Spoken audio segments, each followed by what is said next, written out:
Hello class twelfth. हम class twelfth के third chapter human reproduction chapter को discuss कर रहे थे और जिसमें हमने अभी जो टॉपिक आज हमें डिस्कस करना है वो है फर्टिलाइजेशन एंड इम्प्लांटेशन।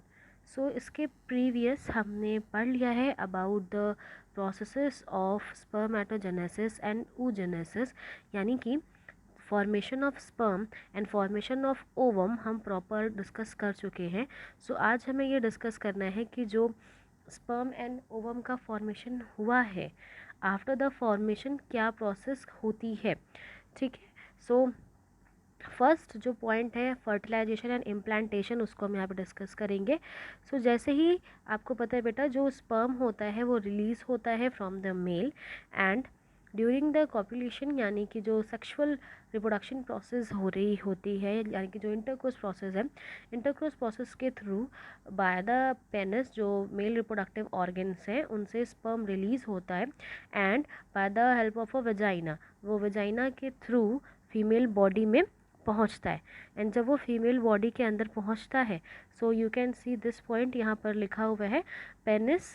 यहाँ पे जैसे आपको दिखाई दे रहा है, semen is released in by the penis into the vagina. So vagina के अंदर जो भी ऑर्गन्स हैं, यानी कि जो स्पर्म है जो कि अभी ऑर्गन से, ये पेनिस से रिलीज़ हुआ है, वो वेजाइना के अंदर पहुंचता है।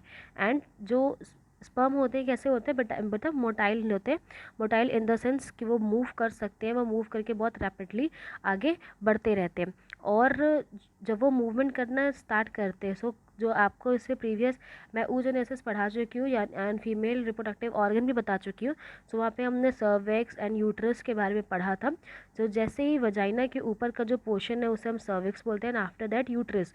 सो वजाइना से होता हुआ स्पर्म सर्विक्स तक जाता है एंड देन यूट्रस के पास पहुंचता है and finally there is a junction, जहाँ पर there is a junction between, ये आपको ये दिखाई दे रहा है एम्पुलरी इंथिमस जंक्शन, ये आपको दिखाई दे रहा है। ये रीज़न है, अगर आपको याद होगा अबाउट द, मैं आपको वो डायग्राम दिखाई देती हूँ। Let's me, so this diagram आपको जैसे यहाँ पे दिखाया रहा है कि that is vagina. So vagina से होता हुआ स्पर्म, वजाइना से होता हुआ जो स्पर्म है वो अंदर की तरफ मूव करना स्टार्ट करता है। एंड ये जो आपका रीजन है, दिस रीजन, ये सर्विक्स रीजन है।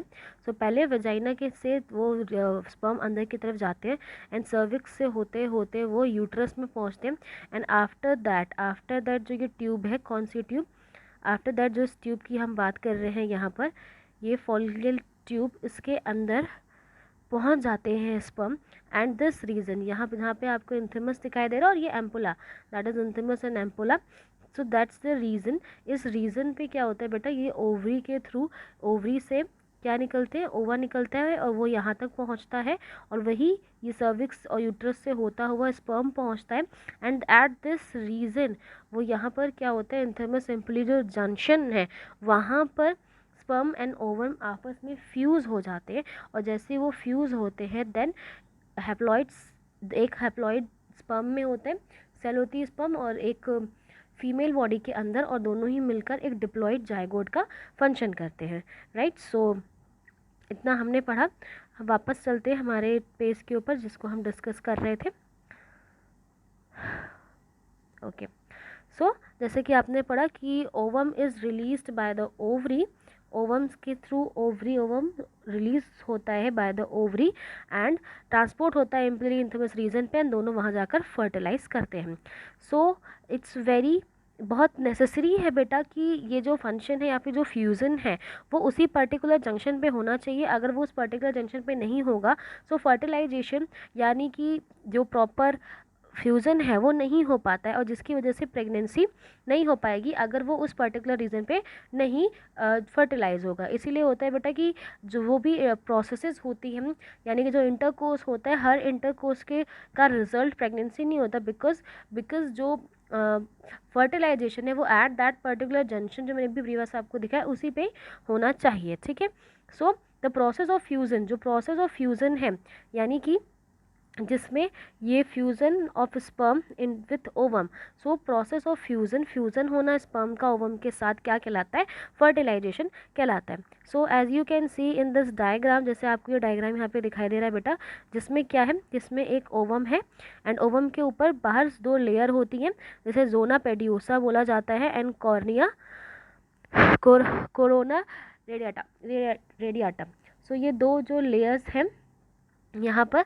सो स्पर्म क्या करता है बेटा, जैसे स्पर्म यहाँ पर रिलीज होता है, सो बिकॉज जो एक्रोसोम होता है, कहाँ पर, जो आपको स्पर्म का स्ट्रक्चर याद होगा, तो स्पर्म के जो हेड पोर्शन होता है वहाँ पर एक्रोसोम होता है एंड एक्रोसोम एक डिजॉल्विंग लिक्विड्स जनरेट करता है, जिसके थ्रू ये इन वॉल्स को यानी कि जोना पेडियोसा को और कॉर्निया रेडिएटा को क्रॉस करके अंदर जा सके। कॉर्निया सॉरी कह रही हूँ, कोरोना रेडिया कोरोना आपको पता होगा, आपके बारे में वही है। सो उसको क्रॉस करके वो अंदर की तरफ जा सकता है एंड जैसे ही एक स्पर्म एक, जैसे आप इस फिगर में देख पा रहे हैं कि एक स्पर्म जो कि एंटर करने वाला है, तो जब वो इसमें प्रॉपर एंटर कर लेता है, सी ये वाला स्पर्म जिसमें प्रॉपर एंटर कर लेता है, तो ये वापस से वॉल क्या हो जाती है, हील अप हो जाती है एंड जो अदर स्पर्म है वो इसमें एंटर नहीं कर पाते हैं। सो यू कैन सी यहाँ पर जैसे कि गिवन मेंशन भी किया गया है कि जो secretion of acrosomes helps the enter of the wall, जिससे वो एंटर कर सकते हैं। उसके ऊपर जो रीज़न दिया हुआ है, the see from here, a sperm comes contact with the zona pedosa layer of the ovum and induce the change in the membrane that block of enter additional sperm। यानी कि जब एक स्पर्म एंटर कर जाता है तो उसके बाद ये मेम्ब्रेन अपने आप को वापस से हील अप कर देती है एंड जो एक्स्ट्रा एडिशनल स्पर्म्स है वो वापस उसमें एंटर नहीं कर पाते। इसीलिए ऑलवेज ये जो प्रोसेस है वो इसलिए होती है ताकि ऑलवेज एक ही स्पर्म उसके अंदर जाए और वो फर्टिलाइजेशन कंप्लीट करे। ठीक है, आफ्टर दैट जब sperm by the wall cytoplasm को क्रॉस करता हुआ एक्रोसोम की हेल्प से जब अंदर की तरफ साइटोप्लाज्म ओवम के साइटोप्लाज्म में चला जाता है, आफ्टर पासिंग द जोना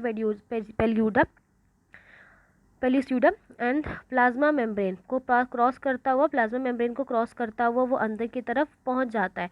सो जब वो अंदर की तरफ जाता है, सो जो ये आपको ओवम दिखाई दे रहा है, तो बिकॉज ऑफ दिस एक्रोसोम या फिर जैसे ही स्पर्म अंदर की तरफ पहुंचता है, सो जो सेकेंडरी oocyte से, अगर आपको याद होगा जो हमने पढ़ा है, सी सेकेंडरी oocytes, तो सेकेंडरी oocytes किस में होती है, oogenesis की प्रोसेस का जो लास्ट पॉइंट है एंड उसके बाद क्या होता है, वो रिलीज होता है। तो सेकेंडरी oocytes प्रोसेस तो कंप्लीट नहीं होती है वहाँ से, सो उसके कंप्लीशन में वो हेल्प करता है एंड आफ्टर द कंप्लीशन एक अनईक्वल डिवीजन होता है, एक अनईक्वल रिजल्ट बनता है, जिसमें क्या बनते हैं, सेकेंड पोलर न्यूक्लियाई बनते हैं। सेकेंड पोलर न्यूक्लियाई जो होते हैं वो क्या होते हैं बेटा, बिकॉज आपको पता है कि जो आपकी सेल है वो एक हैप्लॉइड सेल होनी चाहिए, यानी हैप्लॉइड ओवम बनना चाहिए जिसमें 23 क्रोमोसोम्स हो। अगर इससे ज़्यादा होंगे तो that's not good for the body, for a human, for a baby. So इसकी वजह से अनईक्वल डिवीज़न होता है और एक हैप्लॉइड ओवम सेक्रीट होता है। और जैसे ही वो सेक्रीट ओवम वहाँ पे सेक्रीट हो जाता है, बिकॉज जब इम्प्लांटेशन सॉरी जब वो फर्टिलाइजेशन हो गया, यानी स्पर्म अंदर आ जाता है, देन आफ्टर ये प्रोसेस होती है जिसमें सेकेंड पोलर बॉडी बनती है और एक हैप्लॉइड ओवम बनता है। एंड आफ्टर दिस प्रोसेस जो स्पर्म जो कि ऑलरेडी अंदर आ चुका है उससे न्यूक्लियस निकलता है और वो न्यूक्लियस जाकर ओवम सेल से या ओवस जो वहाँ पे रिलीज हुआ है उससे फर्टिलाइज कर लेता है एंड एक डिप्लॉइड जाइगोट सेल वहाँ पर बन जाती है। After as we know about the, हमें याद रखना चाहिए जो फीमेल बॉडी है, यानी कि जो फीमेल्स होते हैं बेटा, उनमें जो क्रोमोसोम्स होते हैं वो एक्स क्रोमोसोम्स होते हैं। फीमेल बॉडी का जो क्रोमोसोम्स है वो एक्स होते हैं और जो मेल होते हैं उनके क्रोमोसोम्स होते हैं एक्स एंड वाई। सो अगर हम फीमेल बॉडी की बात करें, सो फीमेल्स में क्या होगा, उनमें जो भी क्रोमोसोम है वो दोनों ही क्रोमोसोम्स में क्या होंगे, एक्स कैरेक्टर ही होगा। बट अगर हम मेल की बात करें तो मेल बॉडी में क्या होगा, वहाँ पर जो कैरेक्टर है वो एक एक्स होता है और एक वाई। सो 50% जो चांस होते हैं वो एक्स कैरेक्टर के और जो 50% जो नेक्स्ट चांस होते हैं वो वाई कैरेक्टर के चांस होते हैं। सो अगर एक्स कैरेक्टर जाकर एक्स कैरेक्टर, जैसे कि यहाँ पर बहुत इजीली दिखाया गया है कि आफ्टर द फ्यूज़न आफ्टर जो फ्यूज़न हो रहा है और एक्स कैरेक्टर फीमेल की तरफ से आए और एक्स कैरेक्टर ही मेल की तरफ से आए, यानी कि एक्स एक्स स्ट्रक्चर बनेगा, तो वो क्या होगा, वो एक गर्ल चाइल्ड में डेवलप होती है। एंड एक्स वाई स्ट्रक्चर अगर बनता है तो वो एक बॉय चाइल्ड में, यानी कि एक बॉय डेवलप होगा, ठीक है, एक बॉय बनेगा। सो ये बहुत डिस्कस करने वाली चीज़ थी, बिकॉज एज वी नो, और इससे हमें एक चीज़ पता चलती है कि जो भी बॉय है या फिर जो गर्ल है, उनका जो सेक्स डिसाइड होता है वो डिपेंड करता है टोटली फादर के ऊपर। बिकॉज जो एक्स एंड वाई क्रोमोसोम्स हैं, X and Y chromosomes father के होते हैं, एंड जो मदर होती है उनसे एक्स एक्स क्रोमोसोम होते हैं। सो अगर एक्स और एक्स क्रोमोसोम्स क्रॉस करेगा तो ऑलवेज एक गर्ल बनेगी। और अगर वाई, यानी कि जो मेल का एक्स एंड वाई है, यहाँ पे एक्स और एक्स है, और अगर वाई और एक्स फ्यूज़ करेंगे तो वहाँ पर क्या बनेगा, एक बॉय बनेगा। सो ये एक्स और वाई कैरेक्टर्स मेल में होते हैं, दैट्स वाई ये टोटली डिपेंडेंट करता है एक मेल के ऊपर कि जो भी प्रोजनी बन रही है प्रेगनेंसी के दौरान वो बॉय होगी या girl, it's totally depend on father. After that, अब आपने ये देख लिया कि जो फर्टिलाइजेशन है वो हो गया। एंड फर्टिलाइजेशन याद रखना है आपको कि इंथिमस जो ग्लैंड, आपको जो वो रीज़न है उस पर्टिकुलर रीज़न में ही वो होना चाहिए, जो कि है आपका एम्पुलरी इंथिमस रीज़न। आफ्टर दैट जब जाइगोट बन जाता है, सो वो जैसे कि आपको यहाँ से दिखाई दे रहा है कि ये आपका इंथिमस रीजन है, ये इससे क्रॉस होता हुआ आगे की तरफ बढ़ता जाता है। एंड माइटोटिक डिवीज़न उसमें होता रहता है, जैसे आपको यहाँ पर दिखाई दे रहा है कि जो डायग्राम नंबर बी है उसमें आप बहुत क्लियर देख पा रहे हैं कि जो जाइगोट है वो जाइगोट बन गया फ्यूज़न के बाद।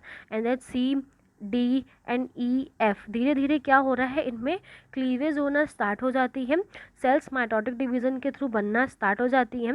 एंड आफ्टर दैट एक ब्लास्टोमेयर सेल्स, यानी जो डॉटर सेल्स बनती है आफ्टर द माइटोटिक डिवीज़न बन जाती हैं, जिनमें जो नंबर ऑफ सेल्स हैं वो 2, 4, 8, 6 डॉटर 16 सॉरी इस तरीके से डॉटर सेल्स बनती जाती हैं, और इनको हम क्या बोलते हैं, ब्लास्टोमेयर बोलते हैं।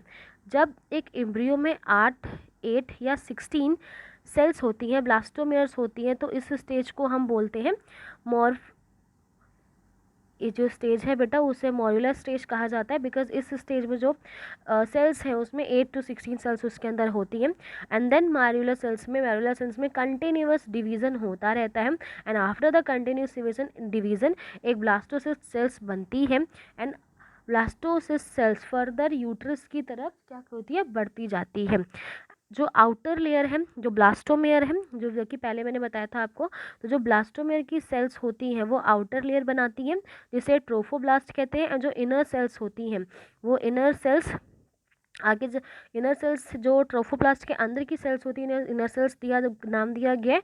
और इन्हीं सेल्स में क्या होता है, प्रॉपर डिवीज़न होता रहता है। यही प्रॉपर डिवीज़न होके आगे एम्ब्रियो डेवलप करता है, एंड देन उसके बाद जो चाइल्ड बनता है वो धीरे धीरे बनता जाता है। और इसी सेम टाइम पे जो ट्रोफोब्लास्ट सेल होती है वो एंडोमेट्रियम रीजन, यानी कि जो वजाइना का जो में जो 3 लेयर्स होती हैं, 3 वॉल्स होती हैं, उनके इनर वॉल्स में वो जाकर अटैच हो जाता है। जैसे कि आप इस फिगर में देख सकते हैं कि ये वॉल यहाँ पर जाकर ये क्या है, इंडोमेट्रियम सेल्स हैं, और इन सेल्स में जाकर ये एग जो कि यहाँ पे बनना स्टार्ट हुआ है वो इम्प्लांट हो जाता है, कवर कर जाता है, अटैच हो जाता है। और वो जैसे ही इनसे अटैच हो जाता है इन सेल से इंडोमेट्रियम सेल से, वो धीरे धीरे क्या होता है, रैपिडली बढ़ता जाता है, डिवाइड होता जाता है। एंड आफ्टर दैट जो नेक्स्ट एम्ब्रियो है या फिर नेक्स्ट जनरेशन बनना स्टार्ट हो जाती है। सो जो ये स्टेज है जहाँ पर वो फीमेल बॉडी के अंदर, यानी कि जो इंट्रोमेट्रियल रीजन है वहाँ पर जाके अटैच हो गया एंड प्रॉपर एम्बेडेड हो जाता है, मतलब उसमें एक प्रकार से कहते हैं फंस जाता है या फिर घुस जाता है उनके अंदर, एम्बेडेड हो जाता है प्रॉपर उस यूट्रस के इंडोमेट्रियम रीजन को। तो ये जो प्रोसेस है जिसमें after the fertilisation, after the zygote formation, after the mitotic division, और जब 8 to 16 सेल्स बन जाती है उस स्टेज को मोरेला सेल्स बोलते हैं। After the formation of trophoblast then its move toward to the uterus, and uterus की जो इंट्रोमेट्रियम सेल्स होती हैं, इंट्रोमेट्रियम वॉल होती है यूट्रस के, उसमें वो जाकर इम्प्लांट हो जाता है और या फिर कह सके एम्बेडेड हो जाता है. So this process is called implantation and this process leads to the pregnancy. जैसे जैसे इसके बाद एम्ब्रियोनियल डेवलपमेंट होता रहता है एंड देन एक न्यू बेबी का फॉर्मेशन होता है. सो आज जो टॉपिक था हमारा वो था fertilisation and implantation. So fertilisation जिसमें male and female sperm and ovum fuse होते हैं एंड आफ्टर द फ्यूज़न वो कहाँ पर फ्यूज़न होता है एंड फ्यूज़न के बाद क्या होता है and mail and female mother father या बेबी गर्ल या बॉय डिपेंड किसके ऊपर करता है एंड आफ्टर दैट इम्प्लांटेशन ये आपने इस वीडियो में पढ़ा. सो नेक्स्ट वीडियो हम डिस्कस करेंगे about the pregnancy and embryonic development. Thank you.